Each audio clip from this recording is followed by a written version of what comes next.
Olá, seja bem-vindo a mais um programa da Fundação do Futebol. Hoje olhamos para a importância que o futebol profissional pode ter na inclusão de pessoas com limitações na sociedade e para isso contamos com a ajuda do Dr. Rui Godinho, diretor da Infância, Juventude e Família da Santa Casa da Misericórdia de Lisboa e também com a ajuda do Dr. José Lima, diretor do Plano Nacional de Ética no Desporto. Já vamos à conversa, já vamos também ficar a conhecer a história especial desta bola que temos aqui connosco, mas para já olhamos para uma iniciativa muito especial que foi lançada pelo Futebol Clube do Porto. Trata-se de um relato inclusivo que permite aos adeptos invisuais acompanhar o jogo em ambiente de estádio, mas com um relato próprio, um relato sensorial. Estas imagens que estamos agora a ver aconteceram no passado mês de fevereiro no Estádio do Dragão, durante um clássico entre o Futebol Clube do Porto e o Sporting. Esta foi certamente uma noite especial e diferente para os adeptos invisuais que desta forma conseguiram ouvir este jogo, este clássico do futebol português com relato personalizado. Sinto que se usou de que o Miguel tem. Esta foi uma iniciativa especial, Dr. José Lima. Espera-se que os clubes adiram a esta iniciativa e a outras diferentes? Sim, a Fundação do Futebol tem realmente promovido estas boas práticas que os clubes promovem de inclusão. Esta da autodescrição digamos, uma ação muito interessante porque tem em vista a inclusão de pessoas invisuais. Mas também, por exemplo, o Futebol Clube do Porto foi o primeiro clube a certificar o seu estádio, por exemplo, também com uma Colorade, que é digamos, sinalização de cores para daltónicos também, a nível mundial.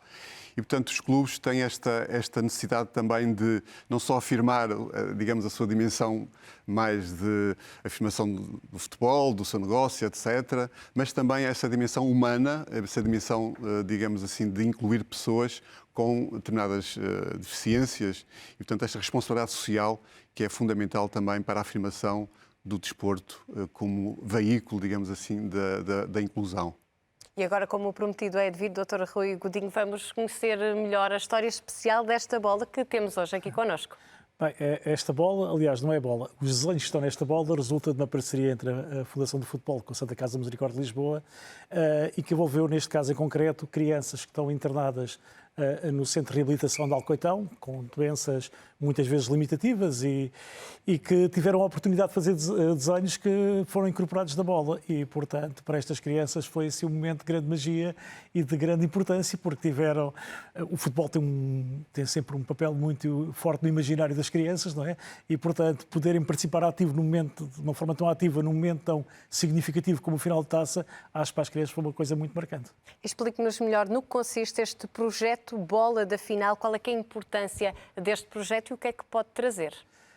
Este é um projeto que já decorre, não é o primeiro ano. No ano passado foi com crianças que estavam em casas de acolhimento, este ano com crianças internadas no Centro de Reabilitação de Alcoitão. E a importância é para estas crianças que veem na televisão os jogadores, que são os seus ídolos, e veem todo aquele espetáculo, poderem sentir que estão em sua casa e que têm um papel importante e que têm uma atenção em que podem contribuir ativamente, do ponto de vista do seu imaginário é muito forte, não é? Porque para muitas destas crianças em contexto de exclusão, limitados da sua vida mais normal, digamos assim, como se calhar os nossos filhos, terem acesso a estas oportunidades são transformativas, porque muitas das vezes sentimos que estas crianças precisam só de ajuda e de apoio, mas eu acho que tem que ser mais que isso. Há um poeta americano que é o Yeats que diz que educar não é encher o balde, mas sim acender a chama. Ou seja, não é apenas acrescentar, mas é transformar. E estes atos simbólicos têm um papel de dinamização, quase de fazer magia para estas crianças, do seu ponto de vista do seu desenvolvimento, da sua energia emocional, é muito positivo e, portanto, acho que estes projetos são de responsabilidade social muito relevantes para as organizações, mas sobretudo para estas crianças. E de que forma é que o futebol profissional pode ajudar a incluir as pessoas na sociedade? Há pouco víamos o tal exemplo do que aconteceu no Estádio do Dragão, agora também a história desta bola que foi pintada por crianças. O futebol e os clubes têm uma responsabilidade social também de serviço à comunidade. digamos. E, portanto, nesse âmbito da sua responsabilidade social, poderão fazer imensas coisas para incluir as pessoas. Em relação à Fundação do Futebol, que promove o Prémio de Responsabilidade Social todos os meses junto dos clubes da Primeira e Segunda Liga. E este projeto audiodescrição para adeptos invisuais, aliás, foi distinguido e foi premiado. Exatamente, porque todos os meses há um conjunto de projetos de responsabilidade social que os clubes promovem. Eu dou aqui alguns exemplos. Por exemplo, a nível de violência doméstica, contra a violência doméstica, vários clubes promovem campanhas em relação a isso. A angariação de alimentos para pessoas mais necessitadas. Campanhas, por exemplo, contra comportamentos aditivos, não te deixes fintar, por exemplo, do Famalicão e do Nacional. Há um conjunto de iniciativas de levar, por exemplo, pessoas com deficiência aos balneários, ao relevado, para que realmente a pessoa se sinta incluída. E, portanto, há um conjunto de iniciativas todos os meses que os clubes fazem e que a Fundação do Futebol pretende promover e realmente também valorizar, e que revelam esta preocupação da responsabilidade social que os clubes têm em relação às suas comunidades, não é? Porque o próprio futebol, isso é que é interessante, é um jogo propriamente também que valoriza a inclusão, não é? Digamos, não se joga sozinho, não é? Tem que se ter o outro, não é? Cada atleta tem uma posição, mas sozinho não vale nada, portanto tem que haver, o próprio jogo em si é inclusivo, que inclui várias voltas de equipa, exatamente, e portanto isso dá muita força também a esta dimensão que os clubes devem ter da sua responsabilidade de ir ao encontro das necessidades, de responder às necessidades também, não só educativas, não só desportivas, mas também necessidades que podem surgir das comunidades em relação à pobreza, em relação à educação, etc. Não é? Em relação a projetos semelhantes a este que vimos que aconteceu no Estádio do Dragão, é expectável que acontecessem outros semelhantes em grandes clubes, caso, por exemplo, do Benfica, do Sporting, nos próximos tempos? Sim, é possível, porque a Fundação do Futebol... Mas já existe alguma coisa planeada ou ainda não?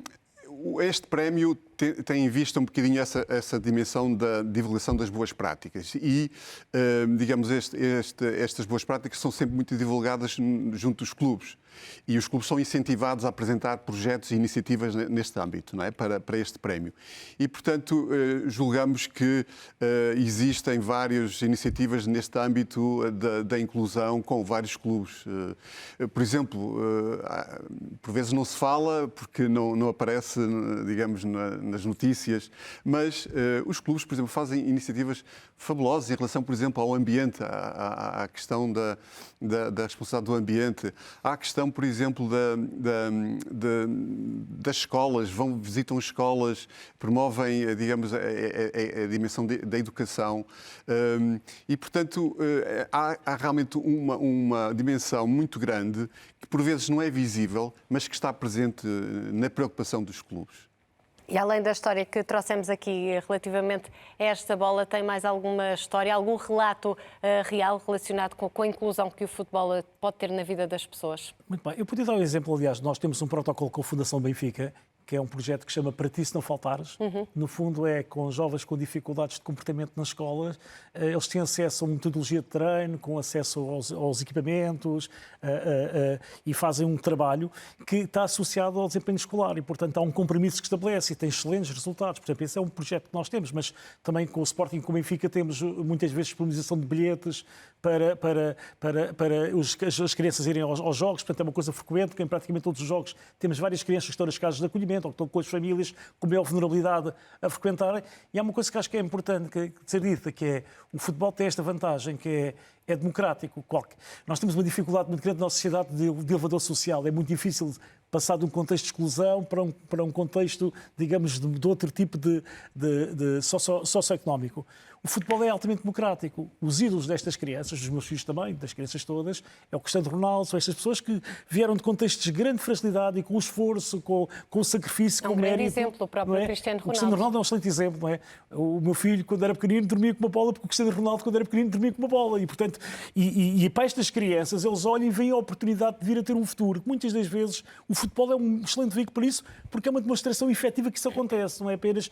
Às vezes a gente pensa que a escola, e é verdade, a escola é um grande elevador social, só que não é visível. Uma criança que está na escola não percebe que é por estar na escola que isso vai acontecer.